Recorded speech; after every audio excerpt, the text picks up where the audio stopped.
कि ऐसा हुआ। अगली खबर देखिए, हमास पर इजराइल ने फिर से बरसाए बम। इजरायली हमले में मारा गया हमास प्रवक्ता। गाजा सिटी के अपार्टमेंट में छिपा हुआ था। एक दिन पहले खून से कीमत चुकाने की धमकी दी थी। इजराइल को कहा गया था कि तुम अपने खून से, अपने लोगों के खून से कीमत चुकाओगे। हमास के प्रवक्ता ने यह बात कही थी और आज जो अपार्टमेंट जहां पर रहकर वो ये धमकियां दे रहा था, आज उसका नमस्ते हो गया है।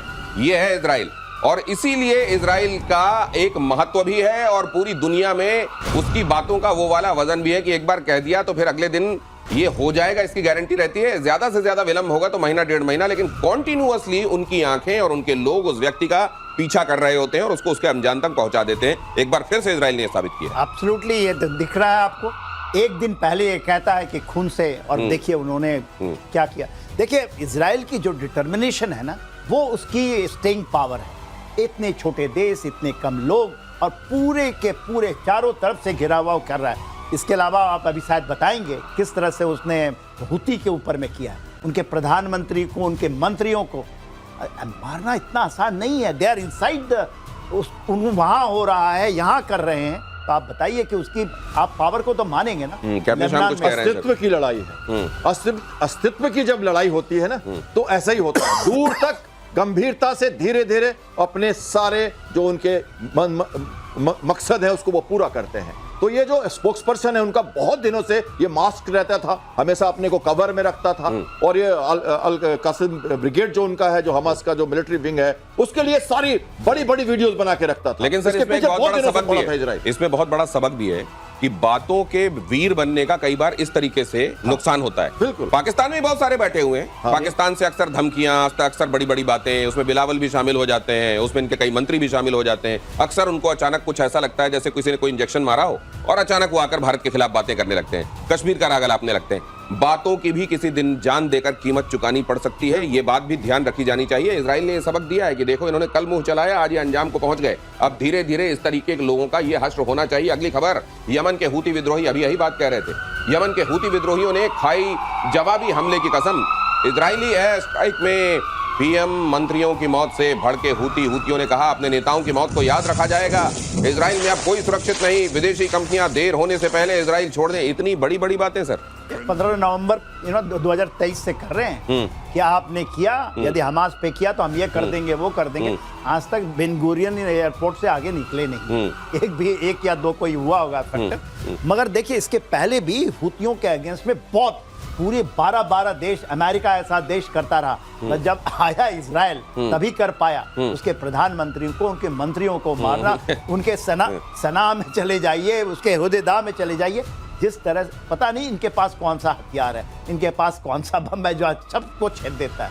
उनको लेबनान में जाकर के मार जाता है, इजराइल के अंदर मार जाता है। आप ईरान के अंदर में इतने लोगों को मारना, और यहाँ पर तो आप देख ही रहे हैं अब धीरे धीरे करके।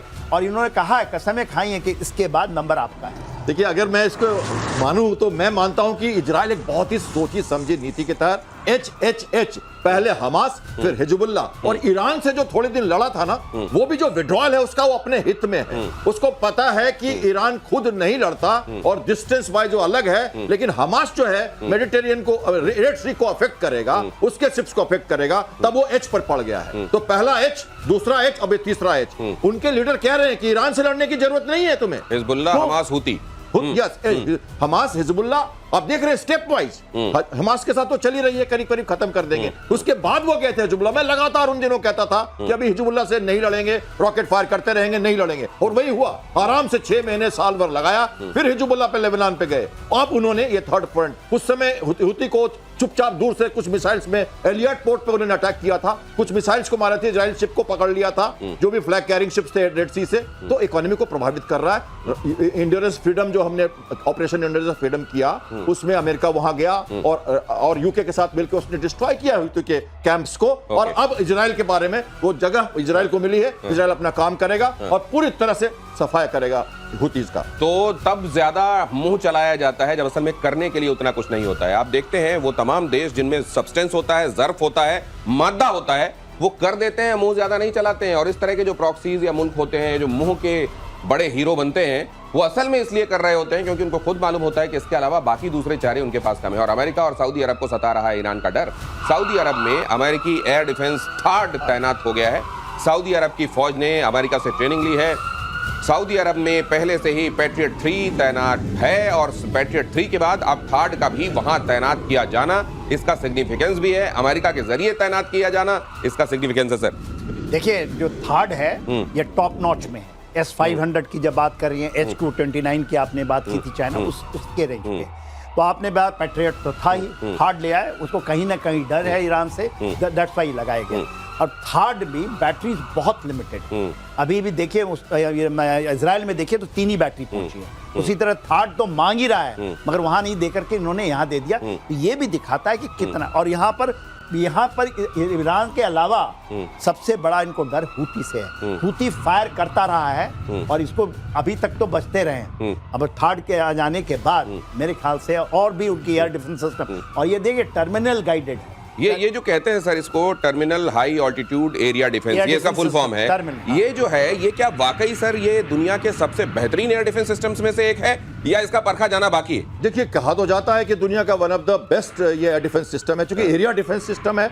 एक आप डायगोनल रेंज लेके चलो तो आप फायर पावर अम्ब्रेला हम जब बनाते हैं तो हम एल्टीट्यूड देखते हैं और रेंज देखते हैं। 150 किलोमीटर दूर एक्सोथर्मिक और 200 किलोमीटर तक सरफेस टू एयर मिसाइल के साथ ये मार कर सकता है। और जो बैलिस्टिक मिसाइल्स आ रही हैं स्पेस से हमारे ऊपर, जिनमें मल्टी टारगेट्स हैं, जिनमें मल्टी म्यूनिशंस हैं, उन सबों को वही डिस्ट्रॉय करता है जिसके पहले कि वो सेपरेट हो सके। तो ये बात इसमें निकल कर आती है। इसलिए और स्ट्रेटेजिक बैलेंस चाहिए रियाद को, उसको खलीफा रहना है उस एरिया का। यही नहीं है रीजनल स्टेबिलिटी में वो ये ईरान के साथ ही नहीं, वो चाहता है कि मुझे फ्लेक्सिबिलिटी रहे। मैं जुलाई से चल रही थी बातें, पूरी ट्रेनिंग हो चुकी है, सब कुछ पहले से हो रखा है। अब तो मिसाइल्स भी दे दिया उनको उन्होंने, 8 से ज्यादा लॉन्चर के साथ ये इक्विप्ड है थर्ड, और वर्ल्ड का one of the top class अभी एयर डिफेंस सिस्टम है, एरिया डिफेंस सिस्टम है। नजदीक के भी और दूर के भी दोनों टारगेट्स को एक साथ डिस्ट्रॉय करने की कैपेबिलिटी थर्ड में है आज। तो ये और अगली खबर ये कि इंडोनेशिया में लोगों का सड़क पर हिंसक प्रदर्शन चल रहा है। राजधानी जकार्ता समेत कई शहरों में लोगों का गुस्सा फूट पड़ा है। मकासर शहर की लोकल असेंबली में आग लगा दी गई। सांसदों की सैलरी बढ़ाने के खिलाफ हैं लोग। राष्ट्रपति सुबियांतो ने चीन यात्रा रद्द कर दी है। 3 सितंबर को चीन में विक्ट्री डे के दौरान समारोह में जाना था। और यहाँ पर देखिए जो वर्ल्ड ओवर अनरेस्ट जहां जहां चल रहा है, जहां जहां फ्लैश पॉइंट्स हैं, वो सब कुछ हम आपको प्रतिशोध में बताते हैं। और यहां पर आप यही देख रहे हैं, इंडोनेशिया में भी ये बवाल हो रहा है। ये खैर उनका ये मामला दूसरी तरह का है, इंटरनल मामला है। और लेकिन ये इंटरनल मामला जाहिर है ये अनरेस्ट दुनिया में तमाम जगहों पर चल रही जो अस्थिरता और अनरेस्ट की स्थिति है उसमें एक और कड़ी के तौर पर सामने तो आ ही रहा है। जनरल सिन्हा, देखिए ये जो चीज हुई है, specially there is big divide in Indonesia, जो रूलिंग क्लास हैं और नीचे हैं। तो देखिए जब भी ये गैप बढ़ेगा, मैं उस तरह से एक आकलन करूंगा, तो वो चीजें लगेगी। और इन्होंने मान ली है बात, उन्होंने मान लिया है, उसको कम किया है। जो डिफरेंस है वहां पर इंडोनेशिया में एवरीथिंग इज नॉट हंकी डोरी।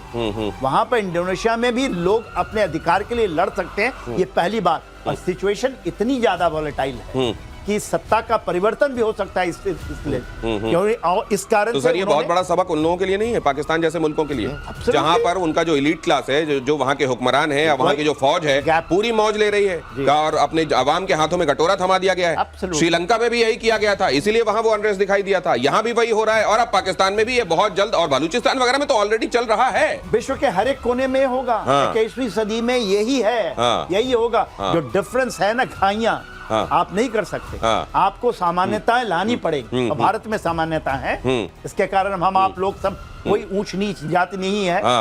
नहीं, ये वाली स्थिति जहां पर आप स्वस्थ प्रतिस्पर्धा को अपने समाज में जन्म देते हैं, वहां ये कि जो जितनी मेहनत करेगा उसके पास उतने रिसोर्सेस होने की गुंजाइश रहेगी। ये वाली स्थिति तो आपको बनानी पड़ेगी, वरना सारे लोग नाकारे हो जाएंगे।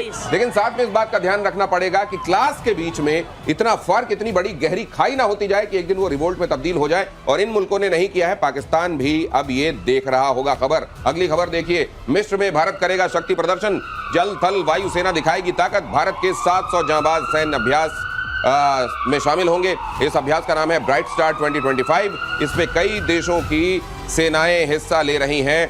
मिस्र में भारत करने वाला है शक्ति प्रदर्शन, इजिप्ट के साथ ये ड्रिल। कैप्टन श्याम, देखिए नौसेना की ताकत को बढ़ाने के लिए जो कहते हैं ना गेट ऑफ यूरोप है, जो मेडिटेरियन, खासकर ईस्ट जो मेडिटेरियन है वहां पे टर्की और ग्रीस का 36 का आंकड़ा है। आप कह सकते हो कि भारत इस बात को समझता है। हमारे प्रधानमंत्री वहां गए थे, उसके बाद हमारे नेवल चीफ वहां गए और उसके बाद हमारे एयर चीफ वहां गए हैं, और हम लगातार आइनेस्तामाल जो लास्ट शिप है, वॉरशिप रशिया से जो हमने बनाया है, खरीदा है, वो वहां से गुजर रहा था। उसने भी एक्सरसाइज किया है। इंडियन नेवी के एक और शिप वहां पे डिस्ट्रॉयर गया था, स्टेल्थ फ्रिगेट, उसने भी अपना कमाल दिखाया वहां पे। भारतीय वायुसेना वहां पर है।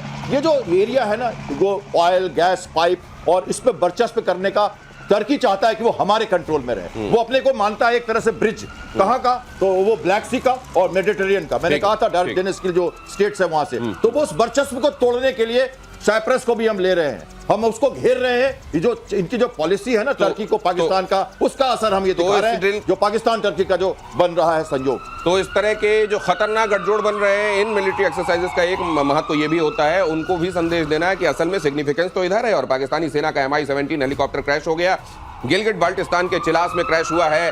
हादसे में 2 पायलट समेत 5 की मौत हुई है। MI-17 नए हेलीपैड पर टेस्ट लैंडिंग कर रहा था। हादसे की वजहों का अब तक खुलासा नहीं हुआ है।